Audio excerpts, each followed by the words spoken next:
بسم الله الرحمن الرحيم. الحمد لله رب العالمين، والصلاة والسلام على سيدنا محمد وعلى آله وصحبه أجمعين.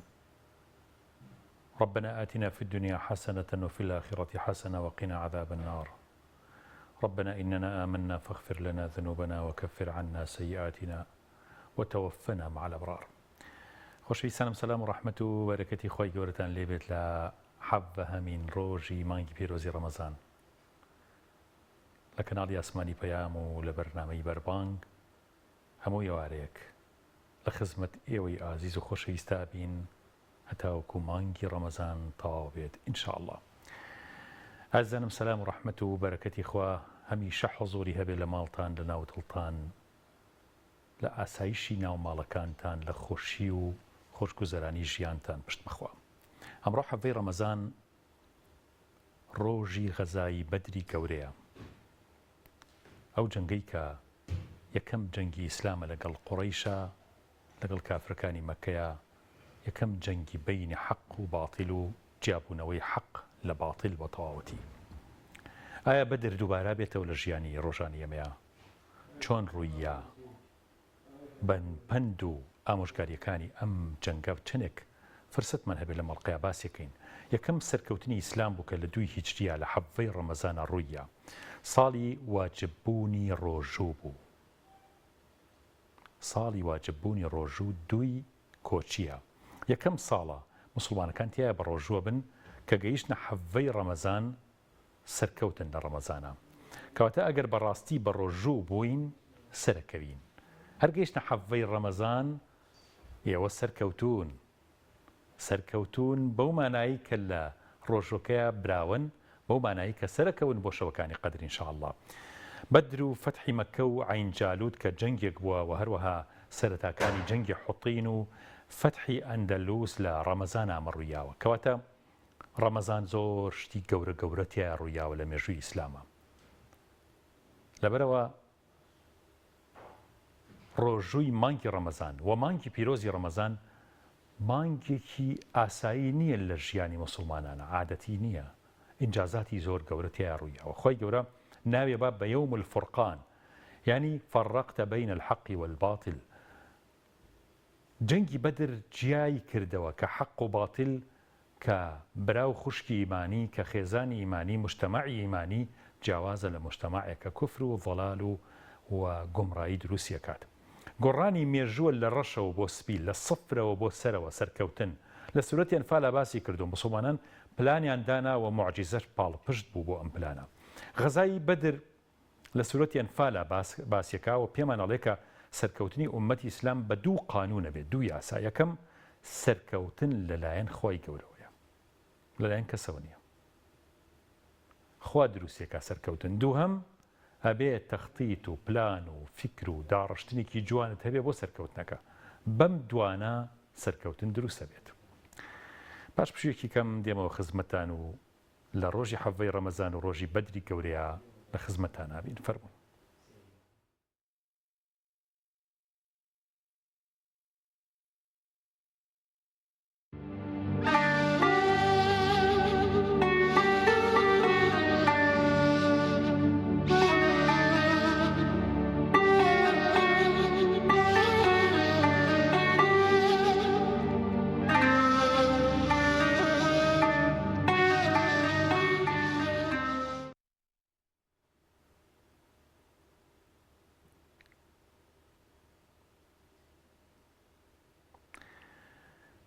ئەم غەزایە وەکوتمان ئەم جەنگەی بەینی حەق و باتڵ پێمان ئەڵێ کە سەرکەوتن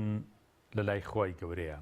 بەڵام ئەبێ لە ژیانتا لە هەموو ئیش و کارەکانتا پلانت هەبێ بۆ ئەم سەرکەوتنە. دوعاکەی تۆ پاڕیتەوە، وما النصر إلا من عند الله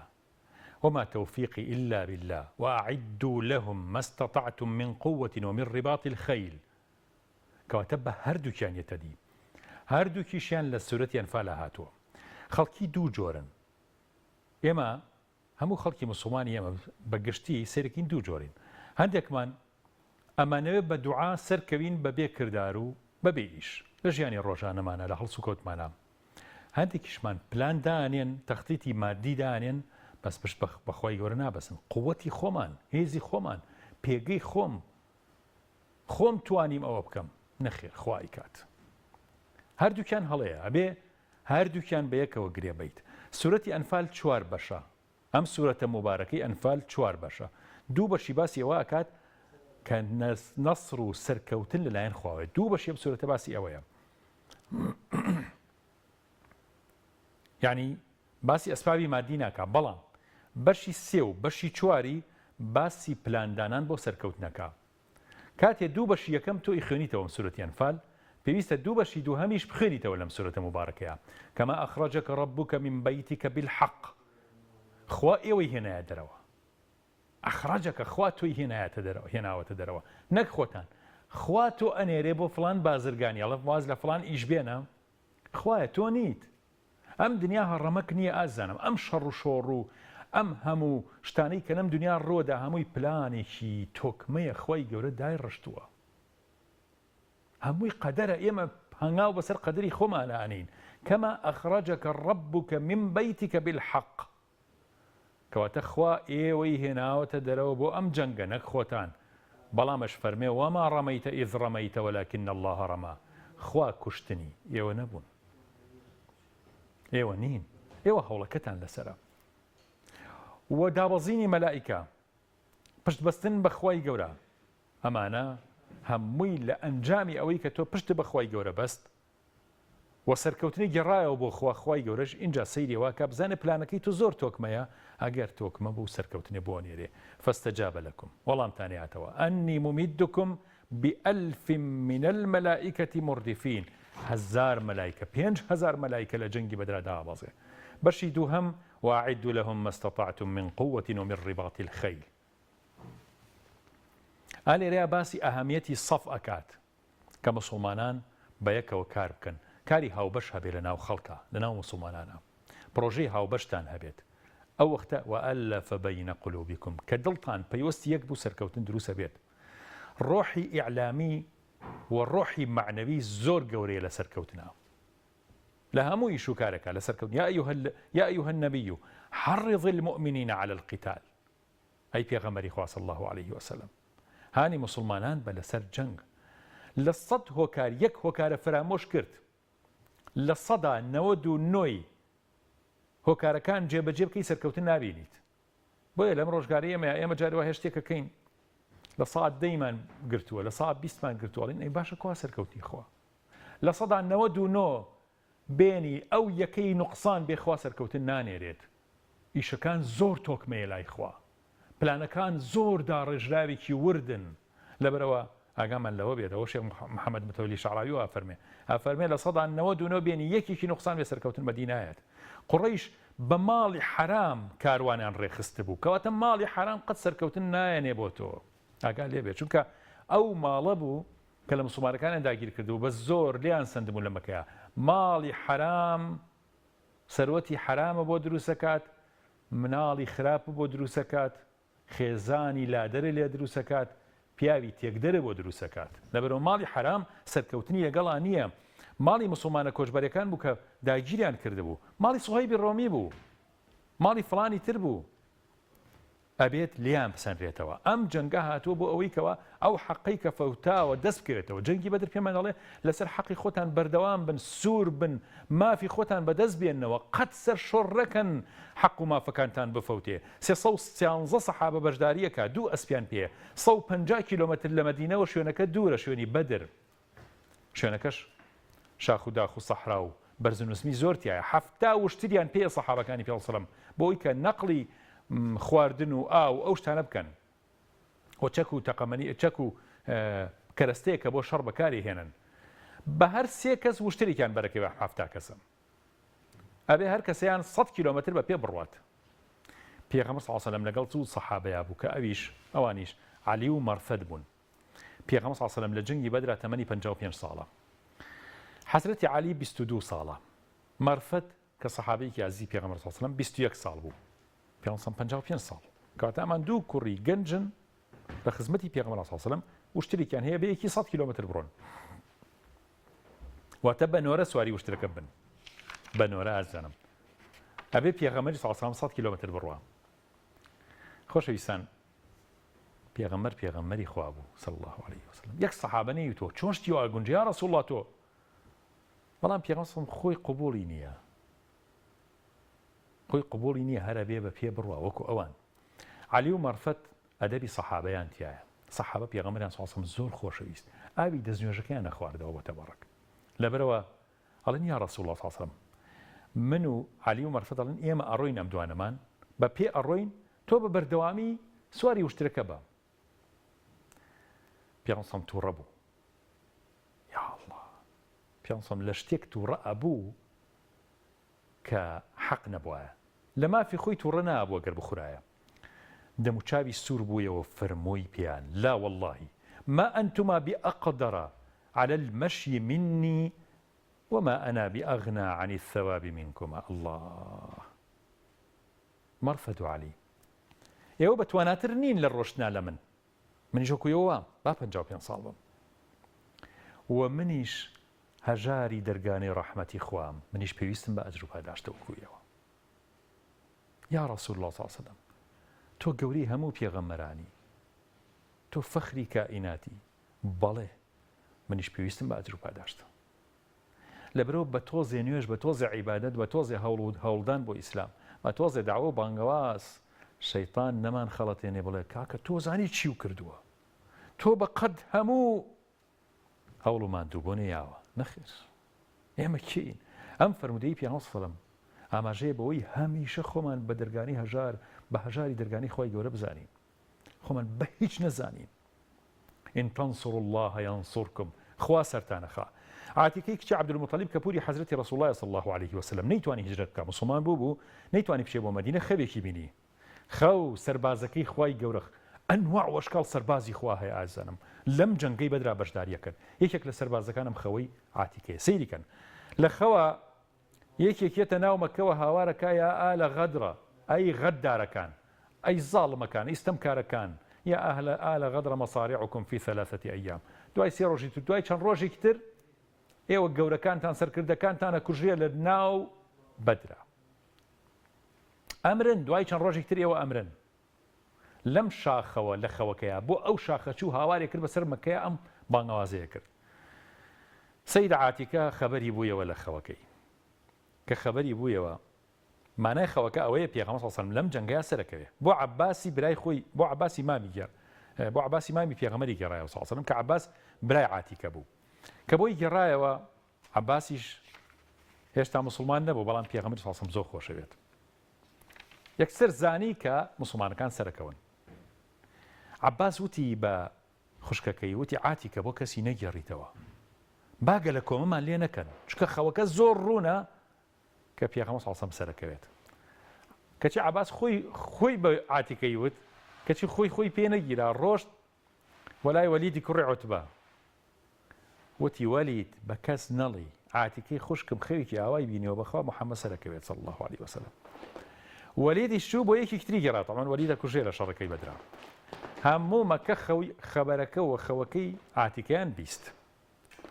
عەباس لەو کاتەیە تەوافیە کرد بە دەوری کەعبەیە، ئەبوو جەهل هات، تی عەباس، وتی بەڵێ، تی وەلە کەیەوە ژنێکیشتان لێ بۆ بە پێغەمبەر؟ وتی تۆ باسی چیەکەی؟ خۆی گێل کرد عەباس، تی باسی چیەکەی؟ چیڵیت؟ وتی خەوەکەی عاتیکەم مەبەستە کە لە مەکەیە بڵاو بۆتەوە. عەباس تی خەوی چی؟ وتی وەڵڵی عەباس، ئێوە لە ناو ئێمەیە پیاوێکتان هەڵکەوت و وتی من پێغەمبەری خۆم کە محەممەد بوو، ئێستا وا ژنێکیشتان تێ هەڵکەوتووە، منیش پێغەمبەرمەوە، تا دوای چەند ڕۆژێکی تر لە شەڕی بەدرا تێکەشکێنەوە کوژێن. وەڵڵاهی ئەگەر ئەم خەوەی عاتیکە ڕاست نەبێت، ئەوە لاپەڕەیەکە نووسین بە دیواری کەعبە هەڵی واسین، ئەڵێن لە هۆزی عەبدولموطەلیب درۆزنتر نییە لە ناو عەرەبە. کە شەڕەکە دروستە بێت، هەموو کافرەکانی مەکە لە ناو شەڕەکەی ئەترسان، ئەم باسی ئەوەیە کردی بەخوا خەوەکەی عاتیکە یەتەدی، ئەوەی بەخوا خەوەکەی عاتیکە یەتەدی، لەبەرەوە وما يعلم جنود ربك إلا هو. بەس خوا زانێ سەربازەکانی چەند زۆرن، ئێمە نازانین.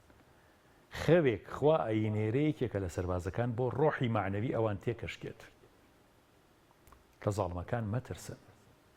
خوا سەربازی زۆر زۆری هەیە. لەو کەسەی کە زوڵمن لێکا لی مەترسە، ئەو کەسی حەقی خواردووی، ئەو کەسەی لە میراتا مافی تۆی خواردووە، خوا بەڵای بۆ نێرێ، سەربازی بۆ نێرێ. لەبەرەوە یەک خەو لەرزە ئەخاتە ناو سوپایەکی گەورە، پێ سەڵم مشاوەراکە بە سەحابەکانی، ئەڵێ چی بکەین؟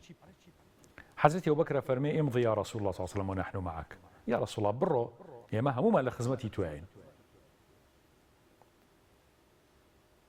کە یەکێک وتی بڕۆ یا رەسوول الله صلی الله علیه وسلم، هەمویان طبعا یعنی هەمومان ڕازین بەوە. پێغەمبەر صلی الله علیه وسلم دووبارەی کردەوە، فەرمووی ئەشیروا عەلەیە ئەیها الناس، ئەشیروا عەلەیە ئەیها الناس، ڕای ئێوەم ئەوێ خەڵکینە. حەزرەتی عومەر هەڵساوتی یا رەسوول الله صلی الله علیه وسلم بڕۆ، ئێمە هەمومان لە خزمەتی تۆیان. سێبارەی کردەوە پێغەمبەر صلی الله علیه وسلم ئەشیروا عەلەیە ئەیها الناس. مقدادی کوڕی عەمر هەڵسا کە 23 ساڵ بوو تەمەنی، ئازانم هەستا شتێکی زۆر جوانی وت، یا رەسوول الله صلی الله علیه وسلم امضي فوالله لو خضت بنا هذا البحر لخضناه معك، والله يا رسول الله بچۆرە ناو ئەو دەریا بە پێیپەتی هەمومان بەدواتایین، کەسێکمان لێت دوا ناکەوێت. ما تخلف منا رجل واحد يا رسول الله والله لا نقول لك كما قال بنو إسرائيل لموسى، ئێمە وەکو بني إسرائيل ناکەین کە بە موسایان وت قالوا اذهب أنت وربك فقاتلا إنا هاهنا قاعدون. ئەی موسا بڕۆ لەگەڵ خواکەتە بجەنگێ، ئێمە لێرە دانیشتینەکە سەرکەوتنین لەگەڵتانە، ئەگەر تێک شکانی ئێمە گەڕینەوە. ولكن نقول لك اذهب أنت وربك فقاتلا إنا معكما مقاتلون. ئێمە لە خزمەت تۆ خۆی گەورەیین یا رەسوول الله، بۆ کێ ئەچی بچۆ؟ سەحابە زۆر گەورن، زۆر نازدارن، زۆر ناوازن، زۆر قودوەیەکی گەورن تا ڕۆژی قیامەت رضی الله عنهم. پێغەمبەر صلی الله عليه وسلم سوپاسی کرد و اینجا شتێکی ترە فەرمێت، بەڵام با پشوویەک بینەوە چینە خزمەت، چیرۆک و بەسەرهاتێ لەلایەن مامۆستا مەلا عەبدوڵڵای سەنگاوی و توایە گەڕینەوە بۆ ناو جەرگەی جەنگی بەدر. فەرموون.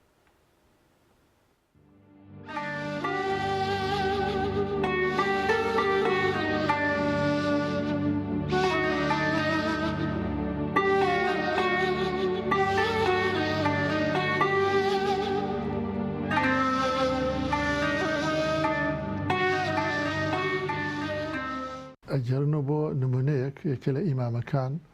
سەد ڕەحمەتی خوایان لێبێ، خوای گەورە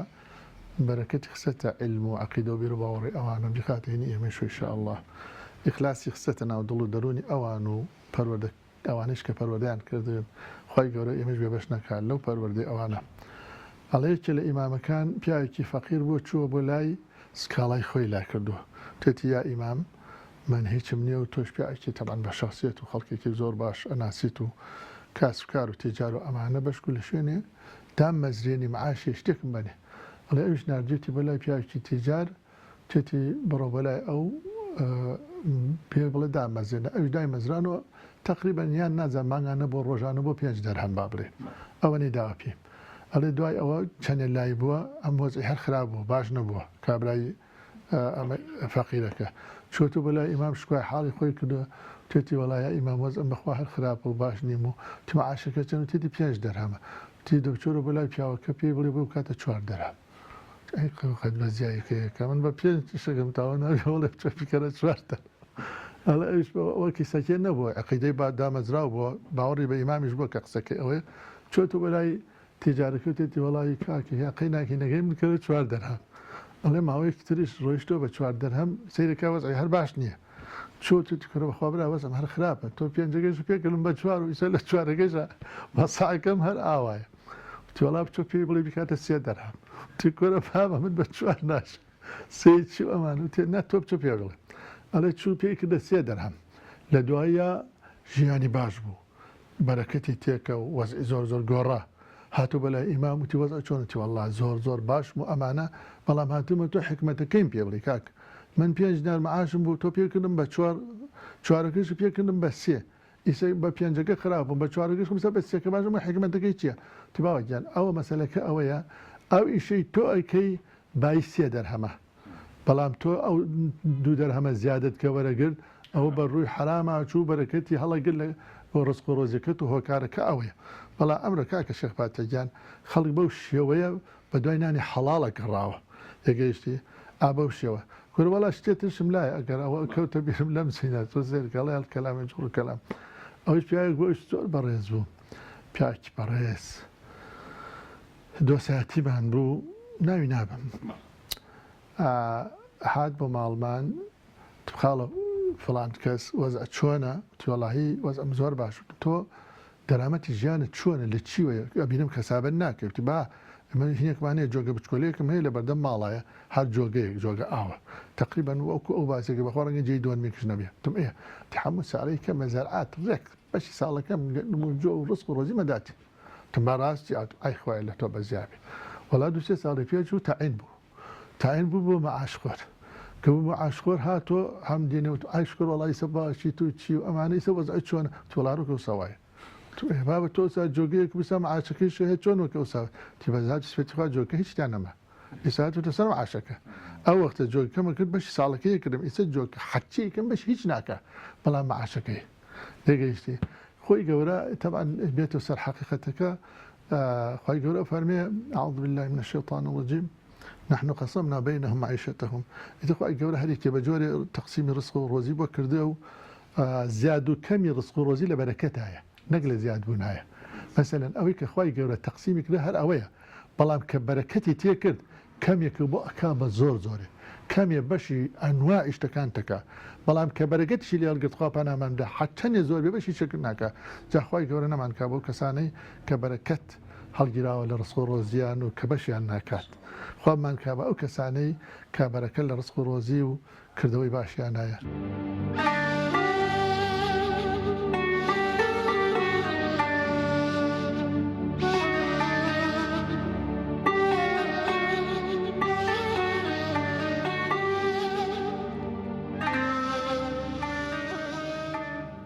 پێغەمبەر صلی الله عليه وسلم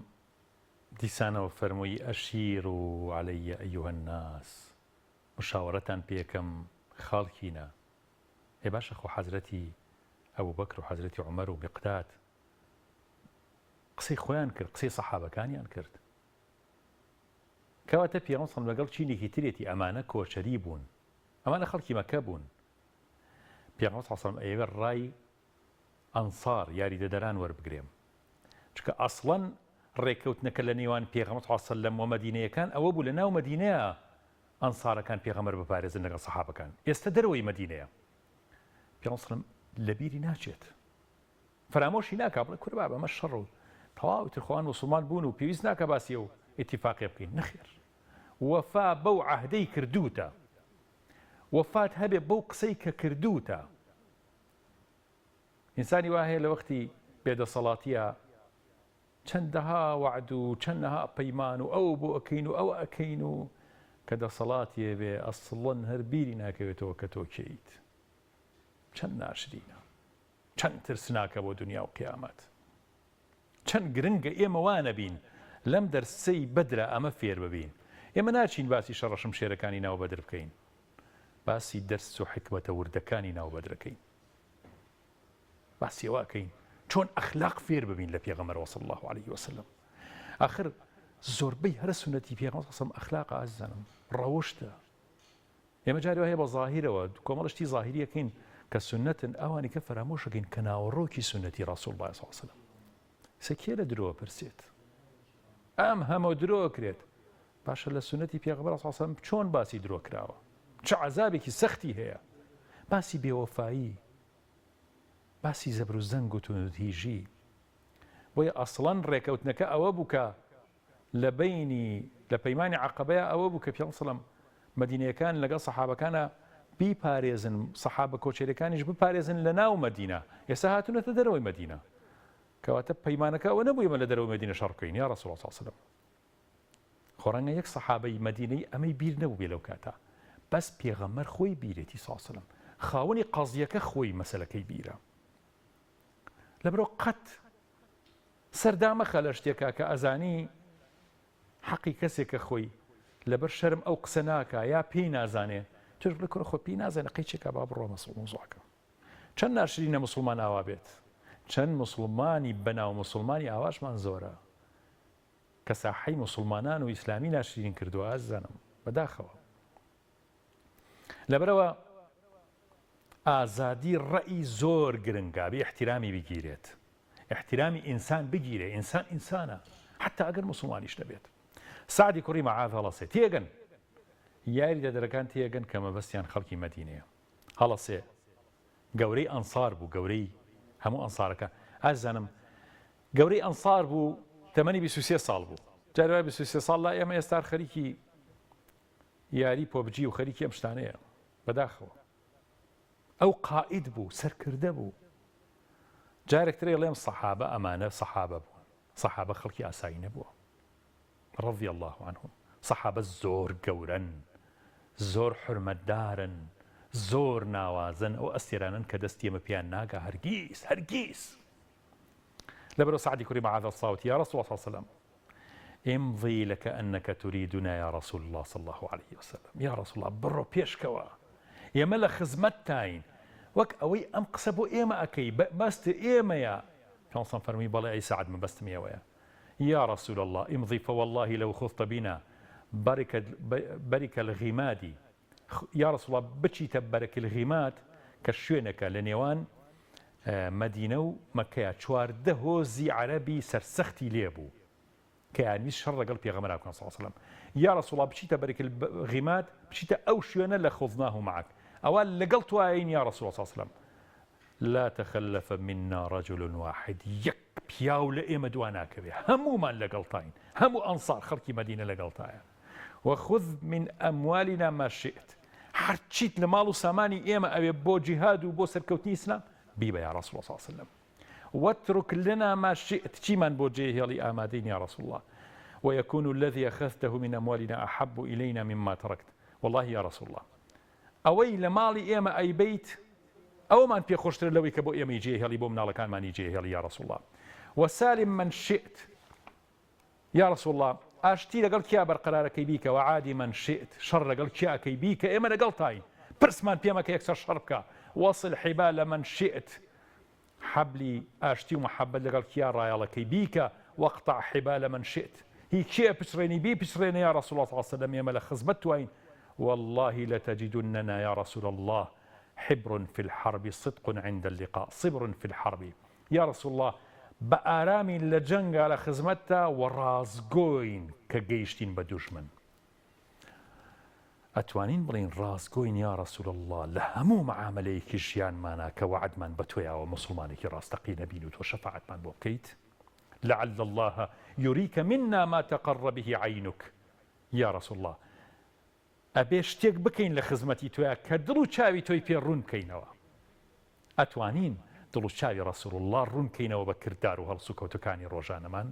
ئەتوانین لەم مانگی ڕەمەزانەیە دڵ و چاوی حەزرەتی رسول الله صلی الله عليه وسلم ڕۆشن بکەینەوە بڵین لە خزمەتی توین یا رسول الله صلی الله عليه وسلم.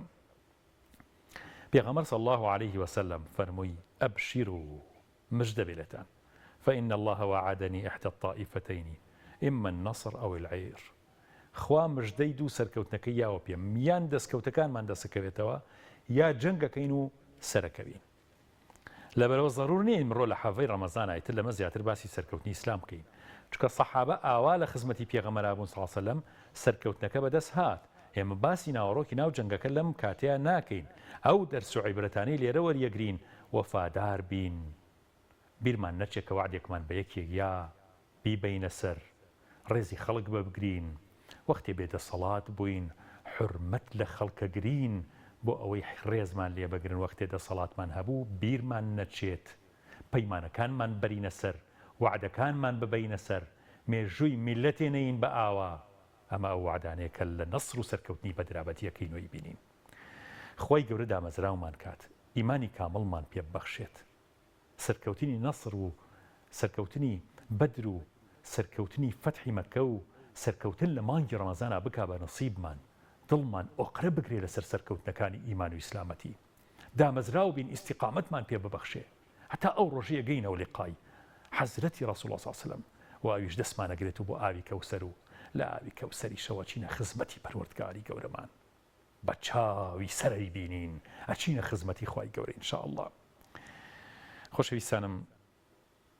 ئەچینە خزمەتێکێکی تر لە سنەتەکانی پێغەمبەری خوا صلی الله عليه وسلم. فەرموون.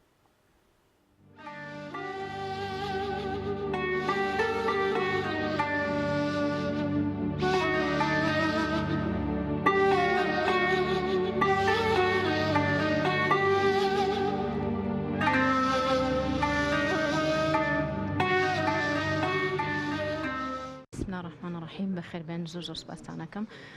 بەجددی من بۆ ئەم بڕیارە یەکەم نیەتم لە بەرخاتری دایکم باوکم بوو و خۆشم تقریبا توانم بڵێم لە 2008ەوە نیەتی دڵم بووە دیارە ئەمانە هەمووی پەیوەندی بۆ حاڵەت و ڕۆحیانەوەیە کە بەسەر ئینسانایەت و ئەو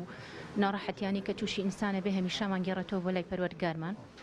سپاس بۆ خوا منیشێکی بن و کەسانی کە دانە بڕاوم لە هەموو بارەکانی ژیان هەوڵمەوە هەمیشە ڕێچکەی من بچێتەوە سەر ڕوحانیەت و الحەمدولله گەشتم بەوەی کە بڕیاری تەواوەتی بدەم و لە هیچ شتێک نەترسم و بەڵام هەرچەنە پیانەوتم تۆزێ قورسە بەڵام وتم ئینشاءالله هەر ئەڕۆم چکە ئەمە شتێکە تۆ لە پێناوی خوایەوە بخوای گەورەی ئینشاءالله خوای گەورە خۆی ئاسانی ئەکات و فعلا زۆر ڕێگری هەبوو بەڵام سپاس بۆ خوا و جێبەجێ بوو بە نەسیبمان بۆ ئینشاءالله کە ئەوڵ ئەخیری خێر بێت. خێر بێتە ڕێتان یا ڕەبی. بەسەرهاتی شتێک لانی ئەگەر مەگەستان دەکەبێنی ئەگەر زانین شتێکی ئیمانی حەسبی بیگەڕێتەوە خەڵک ئیسفادەی لێ بکە. شتێک کە بەسەر خۆما هاتووە هەرچەنە پێم خۆش نییە وەکو ئەو خوانەخواستە بێتە ڕیایی بەڵام من لەم ساڵە شتێکی زۆر گەورەم بەسەر هات خی گەورە قەدەری ئینسانێکی خستە ڕێگەی من لەوەیان کە خۆم بدۆزمەوە خی خۆم بدۆزمەوە بەڵام شتێکی زۆر گەورە ڕوویدا کەسێک کە بە هیچ شێوەیە نەم ئەناسی لە ڕێگەی شخصێکی ترەوە ناسیم و گیری خواردبوو لە وڵاتانی ئەوروپی بە هیچ شێوەیە نەیەتوانی سەردانی وڵاتی خۆی بکاتەوە کە کوردستانە من بۆی بووم بە سەبەبی خێر سواز بخوای گەورە هاتەوە یعنی کەسێکە کە دەستباڵایەکی باشی هەیە لەوەیە کە بتوانێت بێتەوە بەڵام نەی ئەتوانی لایانی دەرونی زۆر تێکچوو بوو ئەمە بۆ خۆی دەرز بوو بۆ من پێم وانە من هیچ شتێکم کرد بێ بەڵکۆمە شتێک بوو دەرز بوو بۆ حیاتی من یعنی تێگەشتم لەوەی کە مرۆڤایەتی هەمیشە پێویستی بەوەیە کە بگەڕێتەوە هەمیشە پێویستی بەوەیە کە بچێتەوە سەر سڕات المستەقیم وسپاس بخوا ئێمە و کەسەمان هێنایەوە سەر خەتی مستەقیم وەخوا ئێمەی کرد بە سەبەب من خۆشحاڵم هەر ئەمە سەبەبی ئەوە بوو کە زیاتر پێداگر بووم لەسەرەوەی کە بچم بۆ ماڵی خوا. دیارە هەر ئەوەش بوو کە یارمەتی دەری تۆ بووە یعنی ئەو نیەتە گەورە چەند ئینسان بەڕاستی بەوانە پێگات چەنە دڵی خۆشە بێت چەنێ بەکردەوەی چاک بە دەستگرتنی خەڵکێک بە یارمەتیدانی کەسێکی هەژار بە چاکەکردن بە گشتی چاکەکردن چێ قۆناغێکی گەورە بە ئینسانە بڕێ بۆ نزیک بوونەوە لەخوا. چاکەکردن من پێم وایە هەمیشەوەکەوەی کە لە ژیانمان ڕوبەڕووی خۆم بۆتەوە لە مرۆڤەکانی ترەوە کە ئامۆژگاری دەری من بوون لە دوای نوێش وەکو خۆم ئەوەندەم بیستووە کە نزاکردن وابزانم لە مستەوای نوێشکردندایە هەمیشە نزاکان بۆ من چاکەیان هێناوە هەر کاتێکیش چاکەم کردووە ڕوحانیان هەستم کردو بەرزەبمەوە یعنی جیاواز بووم لەوانی تر لەسەر لە کاتێکا کە من ئاڕۆم لە ڕێگاکانە چاوم هیچ نابینێ غیری ئەو نورە نەبێ کە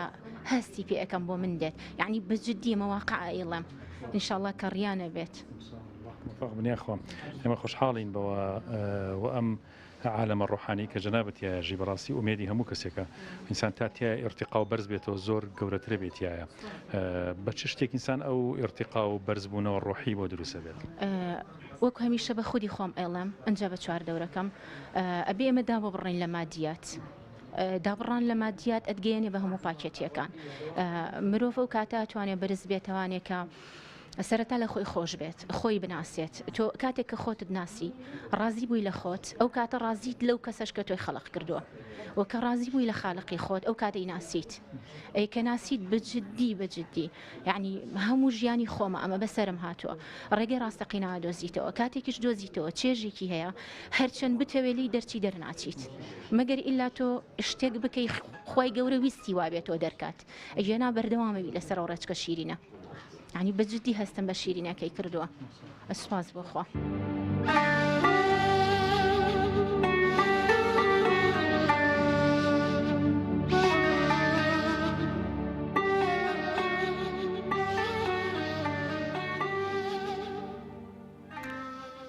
هیچ کەس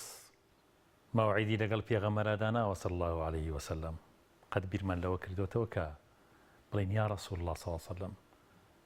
لە قیامات لە بەرزەخ لە مەحشار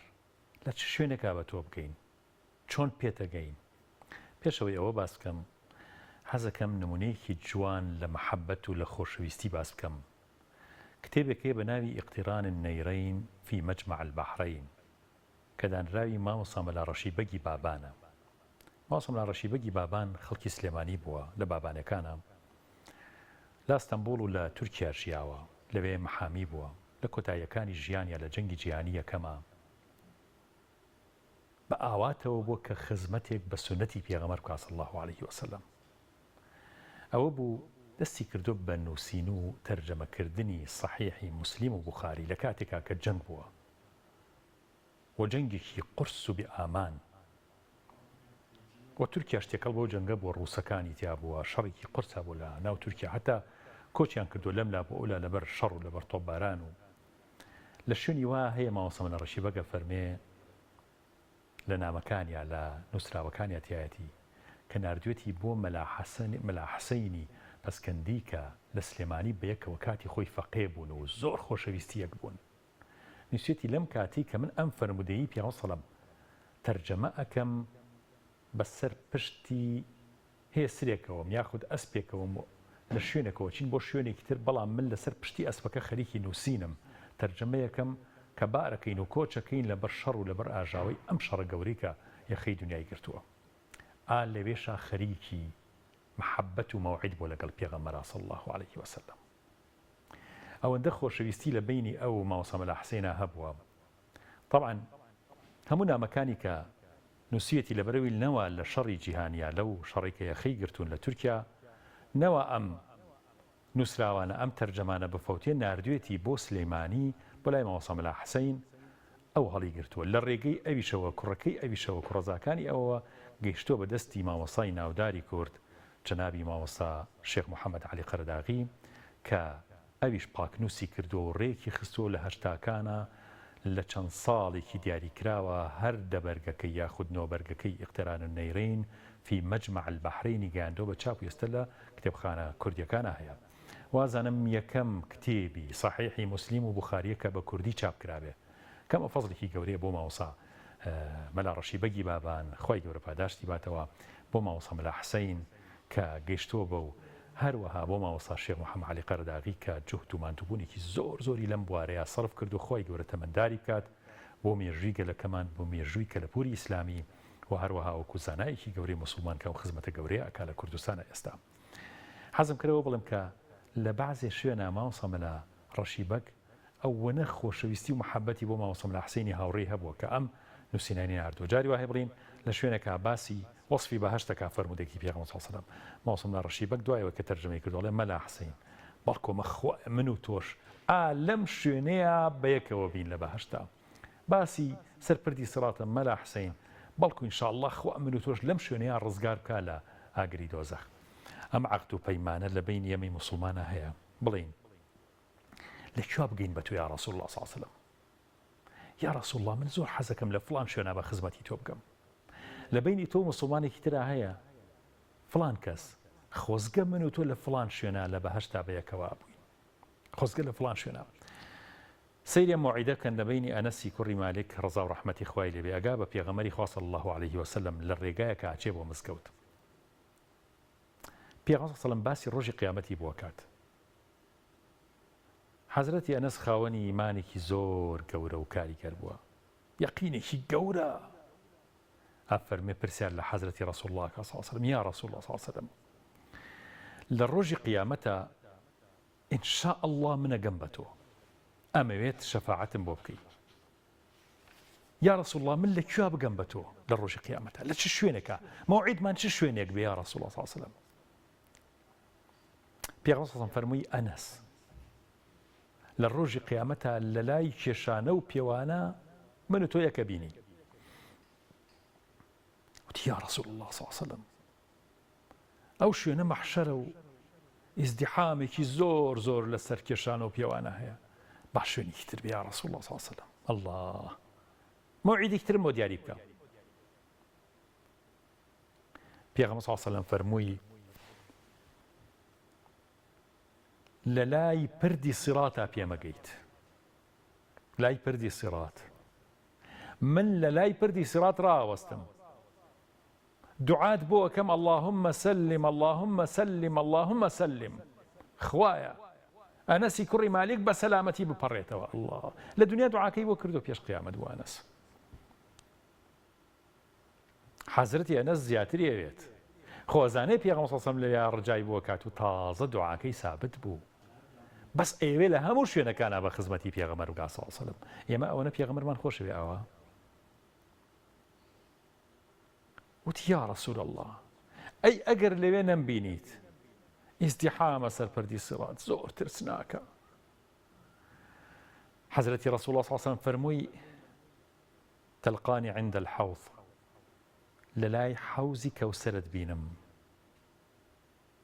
مسلمان بەدەستی خۆم ئاویان پێدەم بەدەستی مبارەکی پێغەمبەر صلی الله علیه و سلم تۆ گڵاسە ئاوەکانە پێدرێت کە هەرگیز ئیتر تینوت نابێت پێغەمبەر صلی الله علیه و سلم نافەرمێ ئەیەم بە کۆمەڵی سەحابە ئاوتان باتێ ئەیەم بە فڵان عالم من چۆن هەڵەسم یەکە ئاو بم بەیەوە نا پێغەمبەر صلی الله علیه و سلم هەموو ئومەتەکەی کە ئەچنە بەهەشت یەک ئاوەدا بە هەموویان پێشکەشیان ئەکات لا يظمأ بعدها أبدا هەرگیز و هەرگیز ئیتر تینوت نابێ ئایا ئەمە بەرەکەتی کەوسەرە ئیتر تینوت نابێ بەرەکەتیەوەی کە بەدەستی پێغەمبەر صلی الله علیه و سلم وەریەگری یان هەردووکیانە لەبەرەوە چاوەڕوانی بەرەکەتی پێغەمبەرین صلی الله علیه و سلم چاوەڕوانی فەیض و فیوضاتی ڕەسوڵ الله لە دنیاشا و لە قیامەتیشا ئەی هەموو پێنجشەمەیە کردەوەکانی ئێمە ناچێتە خزمەتی حەزرەتی ڕەسوڵ الله صلی الله علیه و سلم سەیریەکە سواسی خواکە لەسەرەوەی کە چاکەمان کردبێت و داوای استیغفاریشمان بۆکە لەسەر گوناهێکە کردیمێتمان لەو هەفتەیە ئەی باشە پێغەمبەر صلی الله علیه و سلم ئاوا ئاگاداری کردەوەکانی ئێمە ئێستا لە دنیا ئەی ئاگاداری و توێژی ئێمە نییە لە خزمەتی ئێستا بیکەین و بڵین یا ڕەسوڵ الله صلی الله علیه و سلم ئاگال لێمان بێ لە مەحشەرا یا ڕەسوڵ الله صلی الله علیه و سلم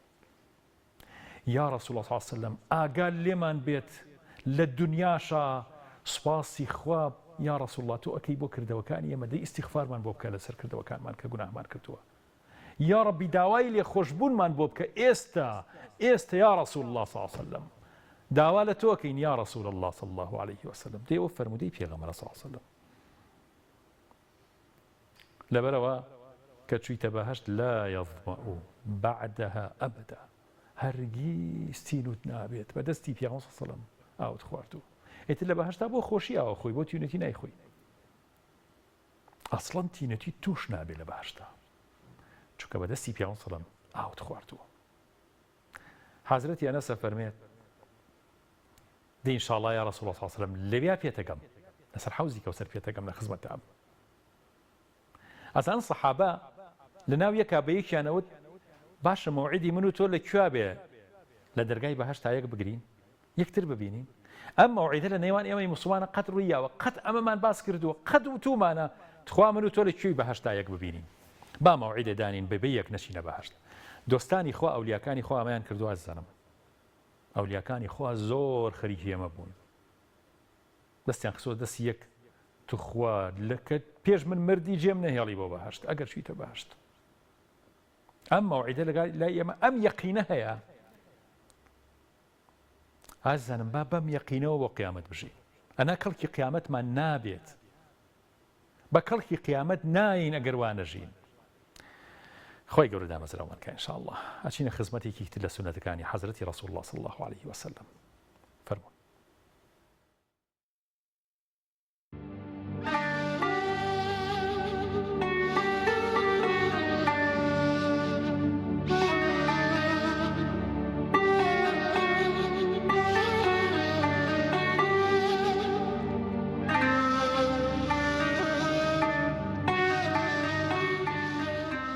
پێغەمبەر صلی الله علیه و سلم فەرمێت کە لە دەرگای مزگە و ئەچیتە دەرەوە ئەوە جوندەکانی ئیبلیس سەربازەکانی ئیبلیس کۆ بنەوە وەکو چۆن هەنگێک بە دەوری شیلەیەکا بە دەوری شتێکا کۆ بنەوە ئەفەرمێت لەبەرەوە کە چوونە دەرگای مزگەوت بڵێن اللهم إني أعوذ بك من إبليس وجنوده ئیتر ئەو کاتە زەرەر بە تۆ ناگا کاچیتە بازاڕشتە هەر شوێنێک ئەگەر ئینسان ئەوەش نەزانێ هەر خوایە پەناگرم بە تۆ لە سربازەکانی ئیبلیس لە ئەم دوژمنەی کە پێوتری ئیبلیس. فەرمودەی ترمان هەیە کاکسەمین کە پێغەمبەر صلی الله علیه و سلم فەرمێ چوونە بازار بڵێن لا إله إلا الله وحده لا شريك له له الملك وله الحمد يحيي ويميت وهو حي لا يموت بيده الخير وهو على كل شيء قدير وإليه المصير. فەرمێت هزار چاکەی بۆ نووسرێ، هزار خراپەی لەسەر لابرێ، هزار پلەی بەرزە بێتەوە لای خۆی، ینی ملیۆنێک.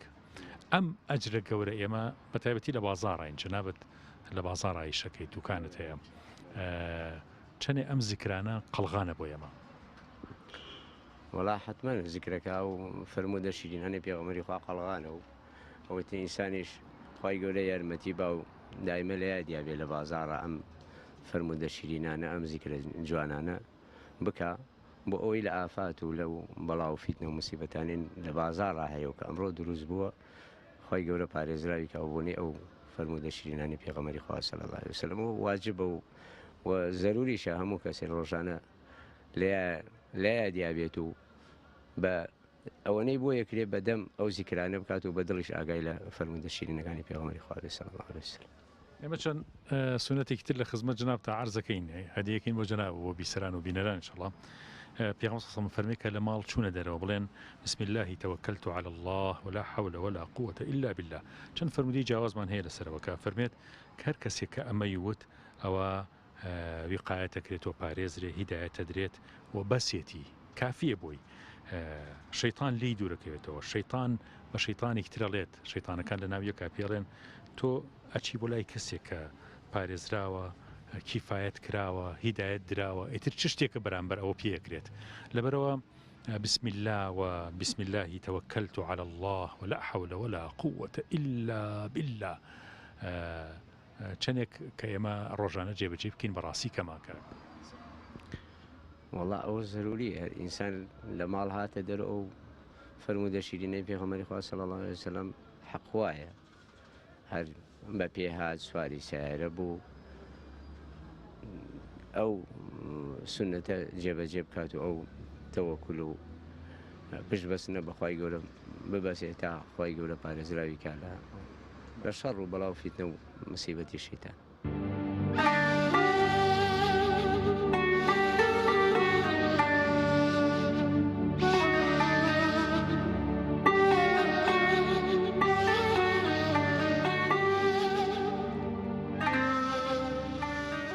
ئەزانم لەو زنجیرە دیدار و چاوپێکوتنانەی لەگەڵ بانکوازان و زانا و خوێنەوەرانی وڵاتەکەمان سازمان داوە حەزمان کرد ئەمڕۆژ دیسانەوە بچینە خزمەت جەنابی بەڕێز مامۆستا دکتۆر ئەمجەد محەممەد عەلی قەرداغی کە جەنابیان مامۆسای زانکۆن و یەکێکن لە مامۆستا زۆر خۆشەویست و زۆر بە تواناکانی کوردستان و لە مەجالی ئیمان و داعوە و شارەزایی لە شریعەتی ئیسلامە یەکێکن لە کەسایەتی زۆر شاراوەکان بەڵام زۆر پڕ و پڕباتاکان حەزمان کرد ئەم دیدارەش جارێت لە خزمەتیان نابین و چیرۆک و بەسەرهاتی چاکانی کوردوان بۆ باسکات بفەرمون.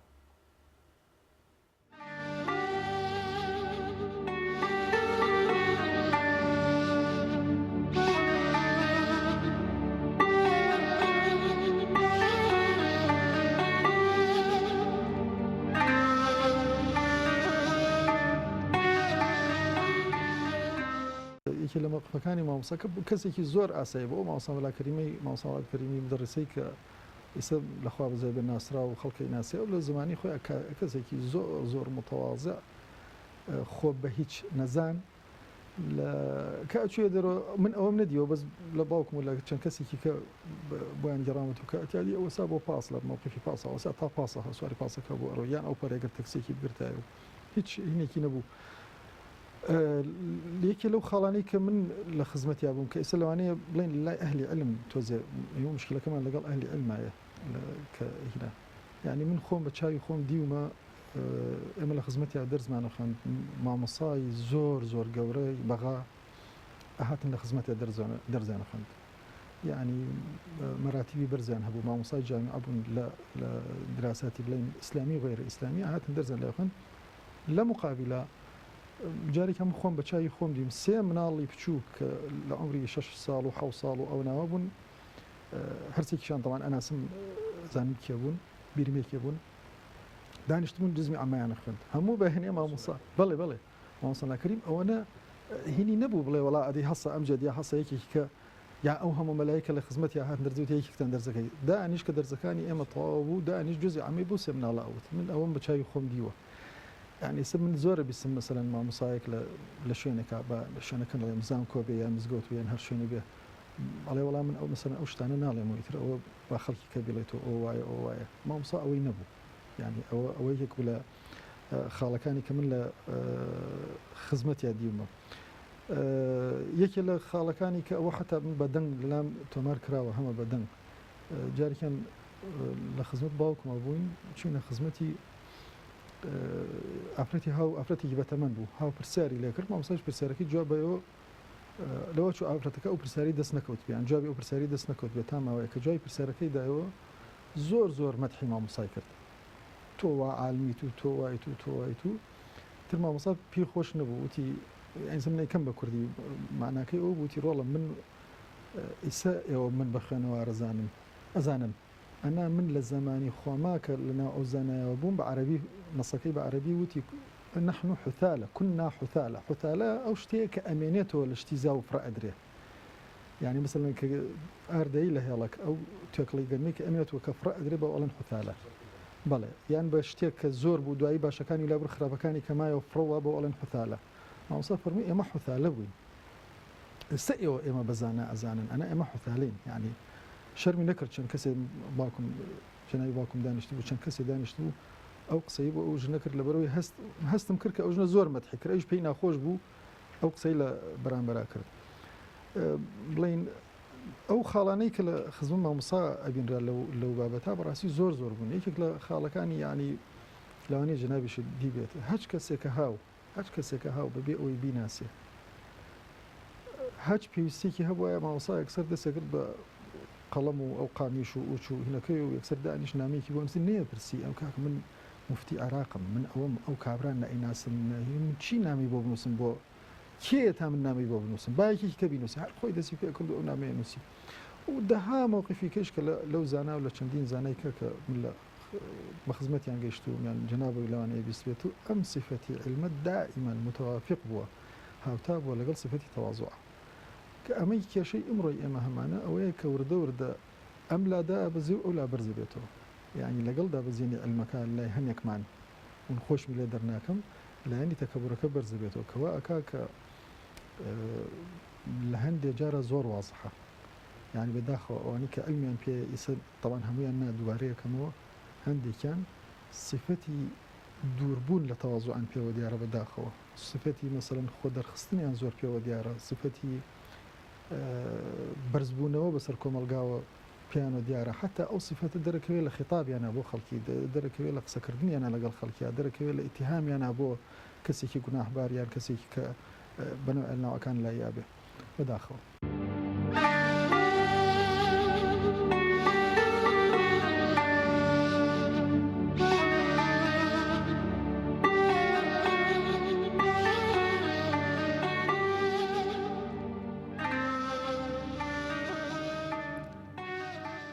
خۆشەویستان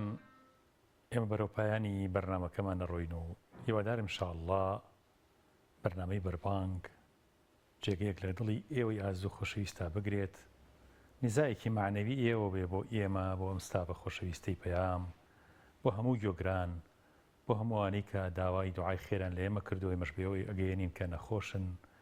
یا هەر کێشە و مشکلەیەکیان هەیە خۆی گەورە مشکلە و ناڕەحەتیەکانیان لەسەر لا ببات ئەم بەرنامەیە خوابی کە بە ئەسبابی عاقبەت خێریمان یا ڕەب عاقبەت خێریمان بە نەسیب بکات ڕووزەردی لای خۆی گەورە و لای حەزرەتی ڕەسوڵ الله نەبین صلی الله عليه وسلم ئەسبابی ئەخلاقی جوان و دینداری و تەواضع و گردنکەچی بە یا ڕەب العالەمین ئەسبابی هۆشهاتنەوەمان بێت لە دنیای پڕ لە غەفڵەت و پڕ لە مادیاتە ئەسبابی ڕزگاریمان بێت لەم دنیایە و نەجات بوونمان بێت بە کەشتی ئیمان بە سەلامەتی بمانگەێنێتە قیامەت ئینشاء الله خۆی گەورە بەرەکەت بخاتە ڕزق و ڕۆزیتان بخاتە ئیمان و دینداریتان خۆی گەورە مناڵەکانتان بۆ ساڵح بکات پیاوەکانتان بۆ ساڵح بکات ژنەکانتان بۆ ساڵح بکات کۆمەلگاکەمان بۆ ساڵح بکات ئەم زەوی و ئەم خاکەی هەمانە بە بارانی بەڕەحمەت ئاو دەشتەی بکە یا رب العالمین بەرەکەتی خۆی بەسەرا بڕێژێت دوو دین و دنیامان پڕ لە خێر و بەرەکەت بکە ربنا آتنا في الدنيا حسنة وفي الآخرة حسنة وقنا عذاب النار اللهم آمين آمين آمين يا مجيب السائلين سبحان ربك رب العزة عما يصفون وسلام على المرسلين والحمد لله رب العالمين والسلام عليكم ورحمة الله وبركاته خواتان لقل السلام وعلى السلام.